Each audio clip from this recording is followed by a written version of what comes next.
के कड़ी में वो ऐसे शख्सियत जो किसी भी व्यक्ति का परिचय का मोहताज नहीं है और जहां तक सूचना है कि 46 वर्षों से संघर्ष कर आज संयुक्त परिवार का बात को मानते हुए इस संगठन में उपस्थिति दिया है। नागपुर को हेडक्वार्टर को घेरने का अगर किसी ने जुर्रत किया, आरएसएस को किसी ने दबाने का जुर्रत किया, तो वो नाम ऐसे शख्सियत के नाम खड़े होकर के आप लोग स्वागत करें। श्रीमान बामन मेश्राम जी का स्वागत है और आप सभी को रूबरू करने के लिए माननीय बामन मेश्राम साहब से स्वागत करिए।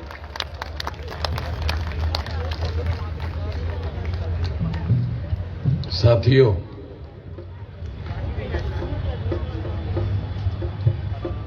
आज न्याय अधिकार महासम्मेलन का 6 और 7 दिसंबर को तमाम संगठनों के कार्यकर्ताओं के द्वारा इकट्ठा आकर आयोजन किया गया है। तमाम संगठन के कर्ता धर्ता मंच पर उपस्थित है। बहुत खुशी की बात है।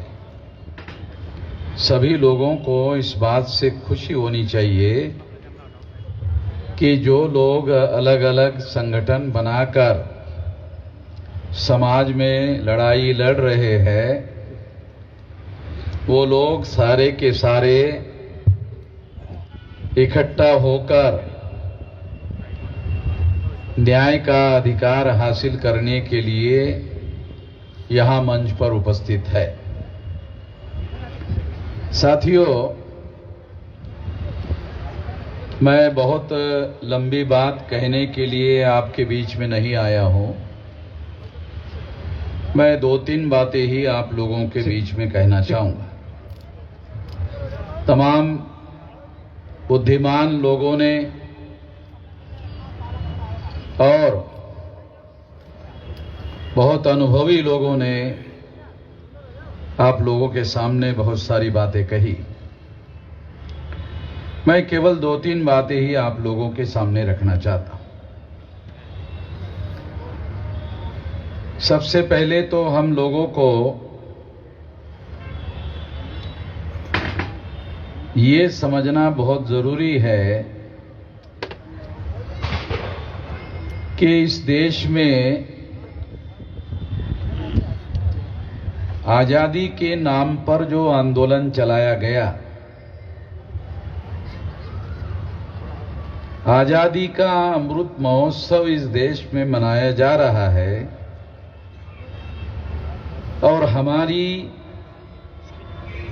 महत्वपूर्ण समस्याओं का कोई समाधान नहीं हुआ।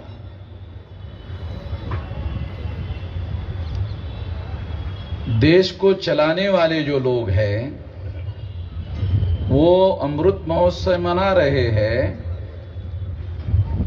मगर हम लोगों को इसके बारे में सोचना चाहिए, विचार करना चाहिए कि आजादी को हासिल करके 75 साल हो गए, मगर हमारी सामाजिक, आर्थिक, राजनीतिक समस्याओं का कोई समाधान हुआ नहीं। और अगर समाधान नहीं हुआ तो मैं ऐसा मानता हूं कि जो इस देश के बहुसंख्यक लोग हैं वो बहुत सालों तक कांग्रेस से उम्मीद लगाकर बैठे थे कि ये लोग हमारी समस्याओं का समाधान करेंगे, इसीलिए वर्षों से उनको वोट देते रहे। उनसे उनकी उम्मीदें पूरी नहीं हुई तो फिर उन लोगों ने बीजेपी का दामन पकड़ लिया और सेंट्रल में अभी बीजेपी की लगातार 8 साल से सरकार चल रही है और किसी समस्या का हमारा जो बहुसंख्यक समाज है उसका समाधान होता हुआ दिखाई नहीं दे रहा है। अगर होता तो फिर ये न्याय अधिकार सम्मेलन को आयोजित करने की जरूरत नहीं थी। ये न्याय अधिकार सम्मेलन इसलिए आयोजित हुआ या किया गया तमाम संगठनों के लोगों ने, क्योंकि ये उम्मीद उन लोगों से भी पूरी नहीं हुई। तो मैं इस संदर्भ में बात आप लोगों को बताना चाहता हूं कि जो लोग सदियों से इस देश में अन्याय करने वाली व्यवस्था को बनाकर चला रहे हैं, उन लोगों के द्वारा बनाए गए संगठन को हमारे लोगों ने साथ सहयोग दिया। शेड्यूल कास्ट के लगभग उस अन्याय करने वाले समाज ने 1703 टुकड़े किए। शेड्यूल कास्ट की 1703 जातियां है देश में, आदिवासियों के 801 टुकड़े हैं और पिछड़े वर्ग के 3743 टुकड़े हैं मंडल कमीशन के अनुसार। ये तीनों मिलाकर 6247 जाति के टुकड़े हैं। उन्हीं लोगों ने किए हजारों सालों से हम लोगों के।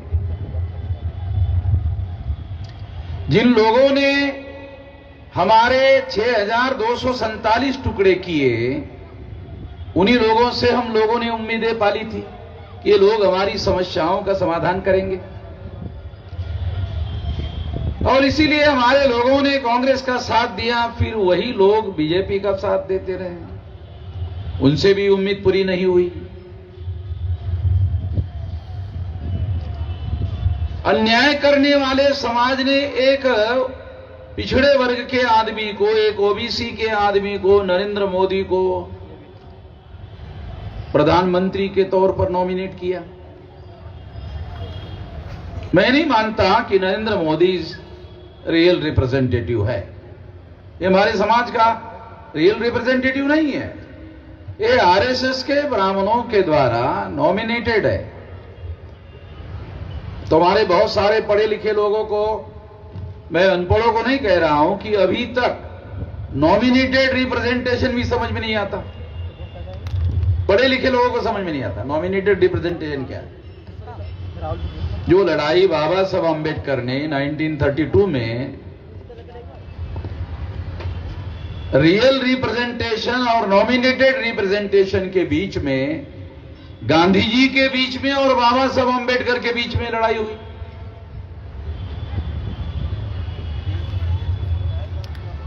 हम बाबा साहब का नाम तो लेते रहते हैं और जयकारे भी बहुत लगाते रहते हैं, जय जयकार भी बहुत करते रहते हैं, मगर बाबा साहब अम्बेडकर की और गांधी जी के बीच की लड़ाई क्या थी, इसको जाने बगैर ही हम आज की लड़ाई लड़ना चाहते हैं। मुझे तो नहीं लगता इस तरीके से लड़ाई लड़ी जा सकती। जो कौम इतिहास से सबक नहीं सीखता, वो काम कभी अपना आंदोलन, स्वाभिमानी आंदोलन नहीं चला सकता, आत्मनिर्भर आंदोलन नहीं चला सकता, अपने बल पर आंदोलन खड़ा नहीं किया जा सकता, अगर इस इतिहास को आप जानते नहीं हैं। 1932 को नॉमिनेटेड रिप्रेजेंटेशन और रियल रिप्रेजेंटेशन, इसके बीच की जो लड़ाई है, बाबा साहब अम्बेडकर और गांधी जी के बीच में लड़ाई थी। और बाबा साहब अम्बेडकर शेड्यूल कास्ट और शेड्यूल ट्राइब के लिए रियल रिप्रेजेंटेशन का 17 अगस्त 1932 को अधिकार हासिल करने में कामयाब हुए थे। कितने पढ़े लिखे लोगों को यह बात जानकारी है कि गांधी जी ने इस अधिकार को आमरण अनशन करके छीन लिया? कितने पढ़े लिखे लोगों को पता है? और अगर पता है तो वो पता होना क्या आज के तारीख में जो 131 मेंबर पार्लियामेंट शेड्यूल कास्ट और शेड्यूल ट्राइब के, वर्तमान पार्लियामेंट में चुनकर गए हुए हैं, और जिसमें 76 मेंबर पार्लियामेंट शेड्यूल कास्ट और शेड्यूल ट्राइब के, भारतीय जनता पार्टी के 303 मेंबर पार्लियामेंट में शेड्यूल कास्ट और शेड्यूल ट्राइब के लोग शामिल हैं, जो बीजेपी की सरकार बनाने में लगे हुए हैं, उस सरकार को चलाने में लगे हुए हैं, जिसको हमारे पढ़े लिखे लोग, विधायक जी, सांसद जी, यानी आप लोग अपने लोगों को जगाते भी रहोगे, और दलालों और भड़वों को, जिनको बाबा साहब अम्बेडकर ने और Gandhi and Congress of done to untouchable नाम की किताब में दलाल और भड़वे कहा, उनको आप सांसद जी भी कहते रहेंगे, आप विधायक जी भी कहते रहेंगे, और आपको इस बात का मलाल भी होगा कि यहां लोग उपस्थित नहीं है। अरे लोग उनके साथ जाएंगे, इलेक्टेड मेंबर पार्लियामेंट के सांसद जी के साथ जाएंगे, विधायक जी के साथ जाएंगे, कि आपके साथ आएंगे, कफल्लक लोगों के साथ में? उनके साथ जाएंगे ना, उनके साथ जाएंगे। जब तक आप उन दलालों और भड़वों के बारे में, जिनको बाबा साहब अम्बेडकर ने और Gandhi and Congress of done to untouchable में दलाल और भड़ुआ कहा, आप कह सकते हो? जो बाबा साहब अम्बेडकर ने लिख कर रखा, वो कहने की भी आप लोग जरूरत नहीं करते हो। तो लोग जागृत कैसे होंगे? उनसे लोग कटेंगे तो यहां मैदान में आएंगे, उनसे जुड़े रहेंगे तो आपके मैदान में कैसे आएंगे? और क्यों आएंगे? सांसद के पास जाएंगे ना, विधायक के पास जाएंगे, आपके पास क्या आएंगे? क्या है? अगर आपने पुलिस चौकी में टेलीफोन किया तो पुलिस चौकी वाला आपकी सुनता नहीं है, उसकी सुनता तो है कम से कम सांसद की और विधायक की, उसके साथ जाएंगे।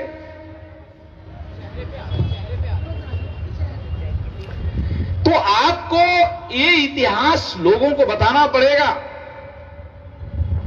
यही वजह है जिसकी वजह से हम लोग सारे देश भर में ये कह रहे हैं कि आजादी का आंदोलन नहीं था।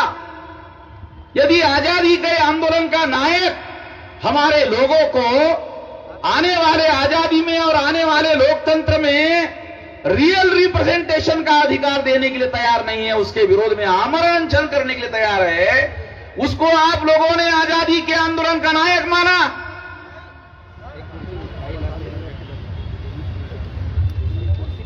उसको नंगा करना पड़ेगा। वैसे तो वो आधा नंगा ही है, थोड़ी आधी कोशिश करनी पड़ेगी, ज्यादा कोशिश नहीं करनी पड़ेगी। आधी कोशिश करने के लिए भी आप राजी नहीं है। आप अपने लोगों को इसके लिए जागृत नहीं करोगे तो आपके साथ जो उनके साथ लगे हुए हैं, अरे आपके साथ आएंगे कैसे? जब तक उनसे आप लोग अलग नहीं करोगे, उनसे उनको अलग करना पड़ेगा, तो फिर ये मैदान भरेगा। क्यों नहीं भरेगा? ये मैदान कि मैंने अधिकारियों को पूछा भाई कितने भर सकते हैं, तो आधा ही रख दिया, अभी तो ये तो पूरा रखा ही नहीं। मैंने अभी आते आते पूछा, अरे ये तो मैं अभी बुक करने वाला था ये पूरा भरने के लिए, अभी मैं दूसरा कार्यक्रम यहाँ पूरा, तो मैंने कहा तो साला आधा ही रह गया। तो यहाँ कार्यक्रम करने का साला कोई मीनिंग नहीं रहा अभी तो, क्योंकि तो हम लोग जितना इकट्ठा कर सकते हैं तो उसके लिए जगह ही नहीं हो रही अभी रामलीला मैदान। 2-3 लाख लोग तो हमने आरएसएस के हेडक्वार्टर 3.5 लाख लोग लेकर गए थे, यहां तो जगह नहीं है, यहां तो 60-70 हजार से ज्यादा लोग नहीं आ सकते। साथियों, मैं आपको ये बताना चाहता हूं कि यदि आजादी का आंदोलन होता तो फिर गांधी जी को हमारे लोगों के मिले हुए अधिकारों के विरोध में आमरण अनशन करने की क्या जरूरत थी? अगर वो हमारे ही मिले हुए अधिकारों के विरोध में छीनने के लिए आमरण अनशन कर रहे थे, तो फिर वो आजादी का आंदोलन भी चला रहे थे, वो कैसा चला रहे थे? ये सिंपल सवाल हमारे दिमाग में पड़ना चाहिए। इसलिए साथियों, मैं आपको इतिहास को खंगालना पड़ेगा, और बहुत पुराना इतिहास नहीं, आधुनिक भारत में जहां 1848 से लेकर ये आधुनिक भारत में लड़ाई लड़ी गई है, उसका इतिहास तो कम से कम हम लोग ठीक से समझे। अगर उसका इतिहास ठीक से समझने की कोशिश करेंगे तो फिर हम आजाद भारत में, जो हमें आजादी नहीं मिली है, पुलिस चौकी में हमारा एफआईआर नोंद नहीं होता, भाई आजादी मिली है, क्या आजादी मिली है?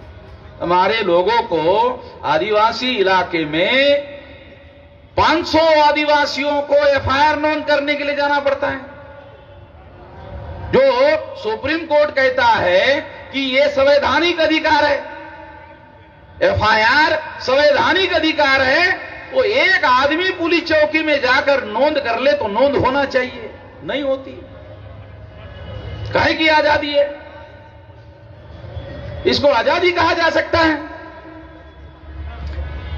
इस देश में आपके इलेक्टेड रिप्रेजेंटेटिव है 131 मेंबर पार्लियामेंट और 1000 से ज्यादा एमएलए है, पार्लियामेंट में उनको कोई बोलने नहीं देता। अरे आपकी छोड़ो, आपके इलेक्टेड रिप्रेजेंटेटिव को पार्लियामेंट में कोई बोलने नहीं देता। जब आपके इलेक्टेड रिप्रेजेंटेटिव को बोलने नहीं देता कोई, और लोकसभा का सभापति ही उनको रोकता है। हीरालाल परमार का नाम सुना? 82 में संसद में, जब 82 में रिजर्वेशन विरोधी आंदोलन हुआ था गुजरात में, तो वो संसद में बोलना चाहता था, तो सभापति ने कहा, परमार जी आपकी कांग्रेस पार्टी ने आपका नाम बोलने के लिए नहीं दिया है, आप नहीं बोल सकते। हम बहुत जल्दी भूलने वाले लोग हैं, हमारे पिछवाड़े पे डेली लात पड़ती है, मगर भूलने का हमारा ऐतिहासिक रिकॉर्ड है। हम बहुत जल्दी भूल जाते हैं और फिर नई नई कहानियां हमारे सामने आती रहती है। साथियों, एक तो ये बात हम लोगों को, ये जो 1848 से लेकर 1956 तक का जो आधुनिक भारत का इतिहास है, अगर उसे ही ठीक से समझ लो, बहुत पुराना 2-3 हजार साल का छोड़ो, ये भी अगर इतिहास ठीक से समझ लो और समझकर उसके सबक लेकर अगर आप अपने लोगों को जगाने का काम करो, तो लाखों लोग ये मैदान पर इकट्ठा हो सकते हैं। क्यों नहीं हो सकते? तमाम संगठनों के कार्यकर्ता यहां मंच पर इकट्ठा आए हैं, बहुत अच्छी बात है, बहुत खुशी की बात है, मगर यह निश्चित रूप से हम लोगों को दुखी करने की बात है कि यहां 90% कुर्सियां खाली हैं। निश्चित रूप से हम लोगों को दुखी हैं। तो जो केंद्र सरकार चलाने वाली बीजेपी और आरएसएस के लोग हैं, क्या मैसेज गया यहां से? बहुत गलत मैसेज गया, बहुत दुखी करने वाला मैसेज गया। उनका हौसला बढ़ता है इस वजह से, हमारे दुश्मनों की हिम्मत बढ़ती है इससे। तो ये हमारी समस्या है और ये समस्या रहेगी। एक तो ये बात मैं आप लोगों को बताना चाहता हूं। दूसरी बात मैं आप लोगों को बताना चाहता हूं, क्योंकि मैं 3 ही बात बोलूंगा। दूसरी बात यह कि हम लोगों को इस देश में परिवर्तन करने के लिए आंदोलन चलाना होगा। अगर परिवर्तन करने के लिए आंदोलन चलाना होगा, तो क्या कोई आंदोलन संगठित शक्ति के बगैर आप चला सकते हैं? क्योंकि आपकी इस देश में जो 6247 जाति के टुकड़ों में बांटकर इस देश की जो ब्राह्मणिकल सोशल ऑर्डर बनाई गई है, उस व्यवस्था को बदलने के लिए, उस व्यवस्था का परिवर्तन करने के लिए आपको इस देश में आंदोलन चलाना होगा। वो है आपकी मूल समस्या। और इस समस्या का समाधान करने के लिए आपके पास संगठित शक्ति चाहिए। आपके पास संगठनाएं हैं, संगठित शक्ति नहीं। क्योंकि यहां तो हमारे तमाम जो लीडर है, उन लोगों की संगठनाएं तो है, नहीं है ऐसा थोड़ी है, मगर संगठित शक्ति नहीं है। जब काशीराम जी ने, क्योंकि काशीराम जी ने पहले महाराष्ट्र में काम शुरू किया था, तो महाराष्ट्र के लोग उनको बोलते थे, आप लोगों को मालूम नहीं है, क्योंकि हम लोग उस समय काम करने वाले लोग कार्यकर्ता थे, तो हमें मालूम है। लोग महाराष्ट्र के उनको क्या बोलते थे कि ये रिपब्लिकन पार्टी के जो टुकड़े हैं, उसको आप इकट्ठा करो। काशीराम जी ने नहीं माना। वो बोलते थे कि उन टुकड़ों को इकट्ठा करो, लोग बोलते थे। तो उन्होंने, काशीराम जी ने इस बात को नहीं माना। उनका कहना था कि इनको इकट्ठा करने के लिए मैं जितना समय लगाऊंगा, होगा कि नहीं होगा नहीं बोल सकते, क्योंकि बहुत पहले दूसरे लोग भी कोशिश कर चुके हैं। उससे बेहतर तरीका है जनता को जगाकर इकट्ठा करना। मैं आपको हिस्टोरिकल बात बता रहा हूं, सबूत के आधार पर बता रहा हूं। तो उन्होंने दूसरा रास्ता अपनाया। कौन सा? जनता को जगाकर इकट्ठा करने का। आप लोगों ने नेताओं को इकट्ठा करने का काम किया, अच्छा काम किया, वैसे गलत नहीं है ये, अच्छा काम। जो काशीराम जी ने इसको अच्छा नहीं माना, आप लोगों को थोड़ा हिस्टोरिकल फैक्ट बता रहा हूं, ये रास्ता सही नहीं है, ऐसा काशीराम जी का मानना था। इससे हमारा कुछ होगा नहीं, इससे समाधान नहीं होगा। अभी भी कुछ लोग ये बोल रहे थे, एक लड़की बोल के गई कि अब यहां हमारे संगठनकर्ता नेता लोग इकट्ठा तो हो गए, कल क्या होगा? यकीन नहीं होगा। तो लड़की का यकीन नहीं है, हमारे ऊपर विश्वास नहीं है लड़की का, तो वो मैं उसको गलत नहीं मानता। जिस लड़की ने अपनी बात कही, उस लड़की को मैं गलत नहीं मानता। तो इसलिए मैं आपको यह बात कह रहा हूं कि काशीराम जी ने महाराष्ट्र के लोगों की बात को नहीं माना और उन्होंने जनता को जगाकर इकट्ठा करने का काम किया, उसमें उनको सफलता मिली। काशीराम जी को उसमें सफलता मिली। अगर काशीराम जी को सफलता मिली तो मुझे लगता है कि ये सफलता हासिल करने वाला रास्ता है, इसको दूसरे लोग भी अपनाकर सफल हो सकते हैं। एक तो ये बात मैं आप लोगों को बताना चाहता हूं, लंबी बात किए बगैर। तीसरी बात, ये तीसरी कहकर समाप्त करना चाहता हूं।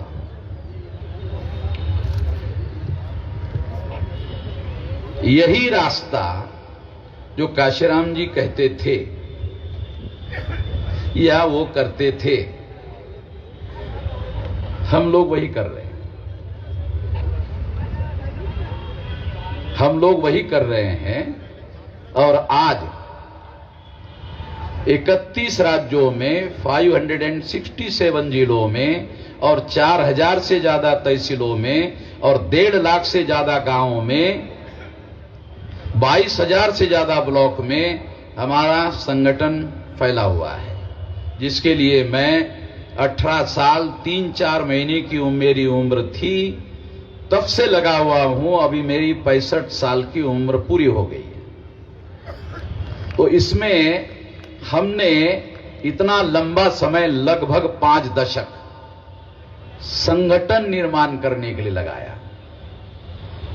आप लोगों ने केवल इतना ही देखा और सुना कि 3.5 लाख लोग आरएसएस के हेडक्वार्टर पर गए थे, इतना ही आपने देखा और सुना। आपको यह मालूम नहीं कि ये यकायक कैसे हो गया। तो यकायक नहीं हुआ,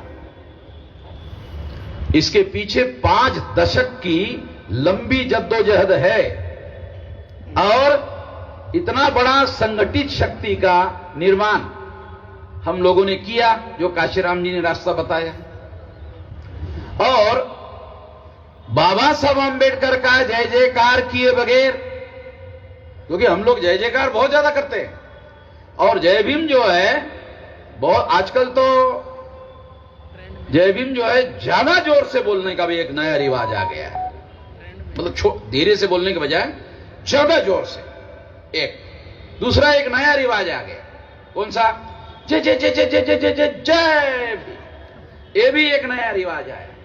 मैं दोनों में से कोई भी नहीं करता, दोनों में से एक भी काम नहीं करता। मैं यहां ऐलानिया बोल रहा हूं, ये बोलने के लिए थोड़ा सुनने वाले लोगों को अच्छा नहीं लगता, मगर फिर भी मैं यही जोखिम और खतरा लेकर भी बोलते रहता हूं।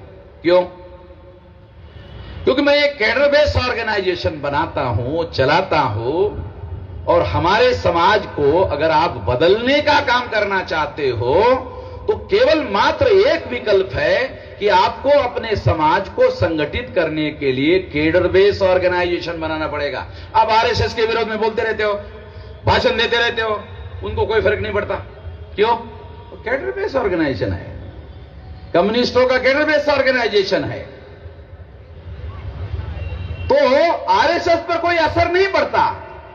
आरएसएस को असर पड़ता है जब आपका कोई राष्ट्रीय स्तर का कैडर बेस ऑर्गेनाइजेशन हो और हर जिले में एससी एसटी ओबीसी के लोग, कोई वैचारिक सवाल होता है तो जिले में ही जवाब देने का काम करे, तहसील में ही जवाब देने का काम करे। यहां रामलीला मैदान में आकर जवाब देने के बजाय वही तहसील में और जिले में ही जवाब देने का काम करे, तब तो आप लोगों को बचाने का काम कर सकते हो, तब तो आप संविधान को बचाने का काम कर सकते हो। एक बहुजन समाज पार्टी का एमएलए आगरा का बहुजन समाज पार्टी छोड़कर बीजेपी गया, उसने आकर बताया कि वहां चर्चा चलती है कि ये वामसेव के लोग अगर नहीं होते तो अभी तक तो हमने संविधान बदल दिया होता। वो एमएलए वहां आगरा का बीएसपी छोड़कर गया बीजेपी में, तो वहां मीटिंग में चर्चा होती है तो उसने आकर बताया, तो हमारे लोग उसके पास चंदा मांगने के लिए गए थे, तो है नहीं आपको चंदा नहीं देंगे। जब वहां संविधान बदलने की बात के रेफरेंस में वामसेव का नाम आया और कहा कि वामसेव नहीं होता ना तो अब तक तो बदल दिया होता, वो वापस आकर टेलीफोन किया हमारे लोगों को कि जरा आ जाओ, तो कहा क्यों? वो चंदा लेके जाओ। चंदा मांगने के लिए गया तो दिया नहीं। जब उसने अंदर जाके बीजेपी वालों से सुना ना, तब जाकर हमारे आदमी की अकल जो है, ये कौन लड़ रहा है, मैं आपको बताना चाहता हूं, समझाना चाहता हूं कि हमारे समाज की लड़ाई अगर आप वास्तव में लड़ना चाहते हो और बदलना चाहते हो और यहां आकर केवल भाषण नहीं करना चाहते हो, यहां बहुत जोर जोर से अगर मान लो आप भाषण कर लोगे और ये समझ लोगे कि इससे आपका दुश्मन डर जाएगा, आपका दुश्मन पर प्रभाव पड़ेगा, इससे कुछ नहीं होने वाला। बहुत ज्यादा ताकत और बहुत ज्यादा शक्तिशाली लोग हैं और कांग्रेस वाले बीजेपी के विरोध में, बीजेपी वाले कांग्रेस के विरोध में ये बोलते रहेंगे, मगर संसद में गले भी मिलते रहेंगे, संसद में गले भी मिलते रहेंगे। राहुल गांधी को आपने, नरेंद्र मोदी को संसद में गले मिलते हुए देखा होगा, देखा है। नहीं देखा होगा तो अभी भी यूट्यूब पर अवेलेबल है, देख लेना थोड़ा सा घूम घाम करके। तो मैं आपको यह बताना चाहता हूं कि आपको अपने समाज को परिवर्तन के दिशा में अगर लेके जाना है और व्यवस्था अरे सारे देश भर में फैली हुई है गैर बराबरी की, अन्याय करने वाली गैर बराबरी की व्यवस्था फैली हुई है, तो आपके पास राष्ट्रव्यापी संगठन चाहिए और उस संगठन की संगठन शक्ति चाहिए।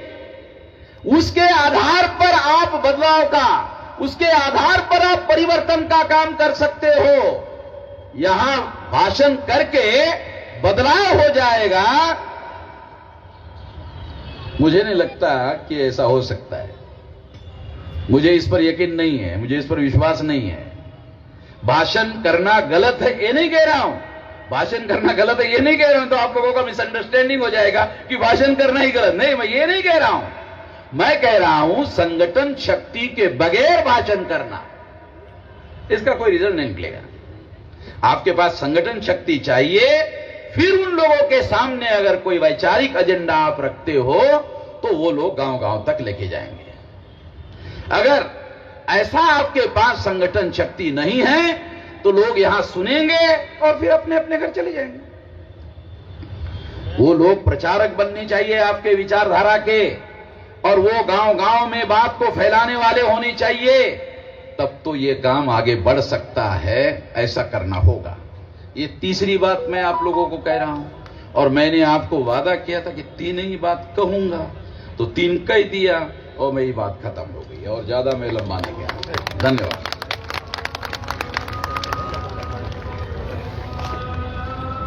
बहुत बहुत धन्यवाद सर आपका। अब मैं अगले वक्ता के रूप में